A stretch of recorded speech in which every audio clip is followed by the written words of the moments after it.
Hello everyone, कैसे हैं आप सब। तो एक क्वेश्चन आया था मेरे पास कि मैम नेट तो क्लियर कर लिया, लेकिन अब नेट क्लियर करने के बाद क्या करें। आखिर नेट क्लियर करने के फ़ायदे क्या होते हैं। तो आज का जो वीडियो है ये स्पेशली आप लोगों के लिए है कि नेट क्लियर करने के बाद आपको क्या फ़ायदे। First of all congratulation to all जिनका नेट क्लियर हो चुका है, और उन लोगों के लिए एक स्पेशल गाइडलाइन है जो नेट क्लियर करने के बारे में सोच रहे हैं या नेट का एग्ज़ाम देने के बारे में सोच रहे हैं। तो सबसे पहले ना एक चीज़ आप लोग याद रखिए कि अगर आपने कोई काम किया हुआ है ना, वो कभी वेस्ट नहीं जाता है। और हो सकता है कि मे बी नेट क्लियर करने के बाद it's become your turning point, ये आपका एक टर्निंग पॉइंट की तरह हो सकता है। अब जैसे जानते हैं कि आप 3 कैटेगरीज हो चुकी हैं। अब यूजीसी नेट का अगर आप क्लियर करते हो तो पहले तो एक पीएचडी हो गया, एक नेट हो गया, और फिर आपका जो है वो जेआरएफ हो गया। नेट और जेआरएफ तो हम पहले से भी जानते थे। पीएचडी के लिए एक सिंपल सा फंडा है कि अगर आप पीएचडी क्लियर कर लेते हैं तो उसके बाद एक तरह से यू आर एलिजिबल कि आप कहीं पर भी यूनिवर्सिटीज़ में या फिर आप किसी यूनिवर्सिटी से रिलेटेड डिग्री कॉलेजेस में आप जो है वो पीएचडी के लिए अप्लाई कर सकते हैं। ठीक है, या तो एक तो ये हो गया। देखिए इसकी वैलिडिटी है अराउंड 1 ईयर तक ही आप इसको यूज़ कर सकते हैं। बट नेट की कोई भी वैलिडिटी नहीं है। नेट जो है वो आपके लिए लाइफ टाइम है।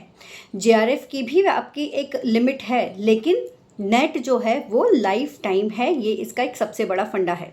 तो अगर आप नेट क्लियर कर लेते हो तो नेट क्लियर करने के बाद में सबसे इम्पॉर्टेंट चीज़ कि you are eligible for applying university, government universities, किसी भी कॉलेजेस, अच्छी जो प्राइवेट कॉलेजेस हैं, प्राइवेट यूनिवर्सिटीज़ हैं, कहीं पर भी आप जो है वो अप्लाई कर सकते हैं। ध्यान रखिएगा, this is the qualifying test. ये एक क्वालिफाइंग टेस्ट है जो आपके लिए आपको प्रिपेयर कर देता है कि अब आप एक स्टेप आगे बढ़ चुके हैं, उस पूरी भीड़ से आप आगे निकल चुके हैं जिसका नेट भी क्लियर नहीं है। तो अगर आप कहीं पर भी अप्लाई करने जाते हैं तो आपको फर्स्ट प्रेफरेंस दी जाएगी। जैसे कि एड हॉक में अगर आप जा रहे हैं, गवर्नमेंट यूनिवर्सिटीज़ में एड हॉक की पोजीशंस भी निकलती है। अगर आप उसके लिए भी अप्लाई करते हैं तो वहाँ पर भी नेट की वेटेज ज़्यादा होती है, जेआरएफ की वेटेज ज़्यादा होती है।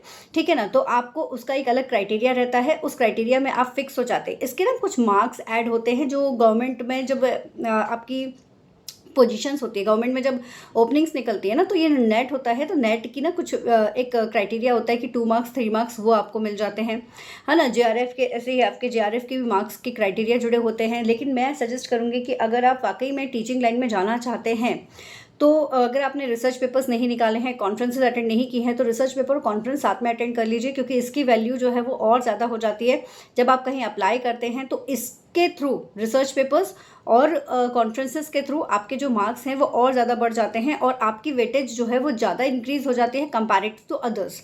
ठीक है, तो ये एक बहुत अच्छा क्राइटेरिया है कि आप इसमें आगे बढ़ सकते हैं। दूसरा बेनिफिट है, अगर आपका जेआरएफ क्लियर है तो जेआरएफ में तो आप डायरेक्टली रिसर्च फेलोशिप आपको मिलती है। इसमें ध्यान रखिएगा, अगर आपको यूनिवर्सिटी की तरफ से, गवर्नमेंट की तरफ से अगर आपको पैसा मिल रहा है तो आप किसी भी और कॉलेज में अर्निंग जो है वो नहीं कर सकते हैं। आपको जो स्टाइफंड मिल रहा है वो अच्छा मिलता है, तो स्टाइफंड के थ्रू आपकी फाइनेंशियल टेंशन खत्म हो जाती है और आप अपना रिसर्च पर फोकस कर सकते हैं। तीसरी चीज़ ये है कि जो भी नेट क्लियर करता है बच्चा, वो गवर्नमेंट की तरफ से और यूनिवर्सिटी की तरफ से कुछ रिसर्च प्रोजेक्ट होते हैं, तो उन रिसर्च प्रोजेक्ट में भी आप अप्लाई कर सकते हो अगर आप रिसर्च में ज़्यादा इंटरेस्ट रखते हो तो। जैसे कि ICSSR, ICHR, कुछ ऐसी कंपनीज़ हैं जो गवर्नमेंट में प्रोजेक्ट बनाती हैं, जो प्रोजेक्ट क्रिएट करती हैं, जिसके लिए रिसर्च स्कॉलर्स की रिक्वायरमेंट होती है। तो इन रिसर्च स्कॉलर्स की पोजीशंस के लिए भी आप अप्लाई कर सकते हैं। इसके अलावा एक और बेनिफिट होता है कि जो आपकी कुछ गवर्नमेंट कंपनीज़ हैं, लाइक ONCG कंपनी हो गया, NTPC हो गया, BHEL होगा, ये लोग भी नेट के स्कोर के बेस पर रिक्रूटमेंट करते हैं, जो ये मैनेजमेंट ट्रेनी के कुछ एग्ज़ाम भी निकालते हैं। और इसके अलावा अगर आपका नेट क्लियर होता है तो नेट को प्रेफरेंस पहले दी जाती है। जो इनके रिसर्च पोस्ट होती है या HR पोस्ट होती है या इस तरह की जो पोस्ट होती है, उनकी में इसकी प्रेफरेंस जो होती है वो ज़्यादा होती है, तो वहाँ पर भी आप लोग अप्लाई कर सकते हो। ठीक है, और ये तो आप जानते हो, अगर आप नेट क्वालिफाइड हो तो ऑटोमेटिकली आपके अंदर एक कॉन्फिडेंस आ जाता है कि यार अच्छा आपने नेट क्लियर कर लिया, क्योंकि आप भी जानते हो कि एक टफेस्ट एग्जाम जो है वो आप क्लियर करके निकल कर आते हो, तो उसकी अपनी एक अलग वैल्यू जो है, आपके अंदर का एक अलग कॉन्फिडेंस जो वहाँ पर आपको देखने को मिलेगा। एक और इम्पॉर्टेंट है, जैसे अभी तक मैंने आपको बताया कि आप कहाँ कहाँ अप्लाई कर सकते हो। यूनिवर्सिटी हो गया, कॉलेज हो गया, आप रिसर्च में जा सकते हो, रिसर्च के प्रोजेक्ट्स में देख सकते हो, आप ये जो गवर्नमेंट कंपनीज हैं उनमें अप्लाई कर सकते हो। इसके अलावा ऑनलाइन टीचिंग या फिर जो एजुकेशनल कंपनीज़ हैं उनमें आप अप्लाई कर सकते हो, वहाँ पर भी आपको जो है वो अपॉर्चुनिटीज़ मिल जाती है, because you are clearing your net. तो नेट का कहीं कोई नुकसान नहीं है, आप देखोगे हर जगह फ़ायदा ही फ़ायदा है, बस ज़रूरत है अपने आप को हमेशा एक्टिव रखने की। ठीक है, आप ये भी जानते हो कि किसी भी गवर्नमेंट कॉलेज में या किसी भी कॉलेजेस में आज के समय पर अपने आप को अगर उसमें एंटर भी कराना चाहते हो तो ये जो है this is your first stage.